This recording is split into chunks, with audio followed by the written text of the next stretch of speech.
সীতাকুণ্ডের জঙ্গল সলিমপুর, যা দীর্ঘদিন ধরে অপরাধীদের অভয়ারণ্য এবং নিষিদ্ধ নগরী হিসেবে পরিচিত, সেখানে আজ ৯ মার্চ ২০২৬ ভোর থেকে এক বিশাল ও নজিরবিহীন যৌথ অভিযান শুরু হয়েছে। সেনাবাহিনীর, র্যাব এবং পুলিশের প্রায় ৪,০০০ সদস্য জঙ্গল সলিমপুর ও সংলগ্ন আলীনগর এলাকা ঘিরে ফেলেছেন। তাদের উদ্দেশ্য গত ১৯ জানুয়ারি র্যাব কর্মকর্তাদের ওপর হামলা এবং ডিএডি মোতালেব হোসেন ভূঁইয়াকে হত্যার মূল আসামিদের গ্রেফতার ও অবৈধ অস্ত্র উদ্ধার। মূলত এই যে জঙ্গল সলিমপুরে এই অস্ত্রধারী এবং সন্ত্রাসী এদের ধরার জন্য অভিযানে এসেছি।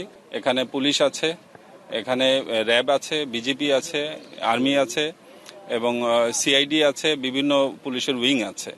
তো আমরা ভেতরে তল্লাশি চালাচ্ছি, এর পর্যন্ত কিছু ধরেছি, আবার সম্মিলিত বলতে পারবো সব শেষে। তবে আমাদের অপারেশন সফল। এলাকার প্রতিটি প্রবেশ ও বাহির পথে চেকপোস্ট বসানো হয়েছে, যাতে কোনো অপরাধী পাহাড়ের গহীন পথে পালিয়ে যেতে না পারে। দুর্গম পাহাড় হওয়ার কারণে অপরাধীদের অবস্থান শনাক্ত করতে ড্রোন ব্যবহার করা হচ্ছে বলে জানা গেছে। নিষিদ্ধ নগরী এই এলাকার ভেতর প্রবেশ করতে সাধারণ মানুষের জন্য বিশেষ আইডি কার্ড লাগে। বহিরাগত কেউ, এমনকি পুলিশ বা সাংবাদিক, সেখানে ঢুকলে সশস্ত্র হামলার শিকার হতে হয়।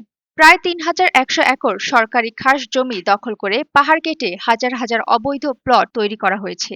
এই জমির বর্তমান বাজার মূল্য প্রায় ৩০,০০০ থেকে ৮০,০০০ কোটি টাকা। এলাকাটি মূলত দুটি প্রধান গ্রুপ, ইয়াসিন বাহিনী এবং রোকন বাহিনীর নিয়ন্ত্রণে। তারা সেখানে নিজস্ব বিচার ব্যবস্থা এবং টর্চার সেল পরিচালনা করে বলে অভিযোগ রয়েছে।